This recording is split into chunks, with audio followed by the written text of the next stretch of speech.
শিবিরের শাশ্বত সত্যের সংগ্রাম, দিকে দিকে চলবে অবিরাম। আল্লাহ তাআলা কালামে হাকিমে বলেছেন, হুয়াল্লাযী আরসালা রাসূলাহু বিল হুদা ওয়া দীনিল হাক্কি লিইয়ুযহিরাহু আলাদ দীনি কুল্লিহি ওয়ালাউ কারিহাল মুশরিকুন। আল্লাহ তাআলা তার রাসূলকে দায়িত্ব দিয়ে পাঠিয়েছেন দুনিয়াতে সকল মত ও ধর্মের ওপর ইসলামকে বিজয়ী করা। রাসূলের বর্তমানে আমাদেরও দায়িত্ব হচ্ছে আল্লাহর রাসূলের ওপর অর্পিত দায়িত্বসমূহ তার উম্মত হিসেবে তার দিনকে আল্লাহর এই জমিনে সকল মত এবং ধর্মের ওপরে প্রতিষ্ঠা করা। আউযু বিল্লাহি মিনাশ শাইতানির রাজিম। বিসমিল্লাহির রহমানির রহিম।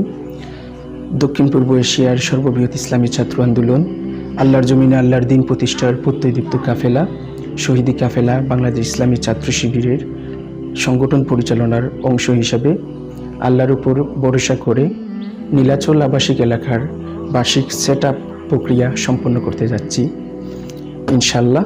নীলাচল আবাসিক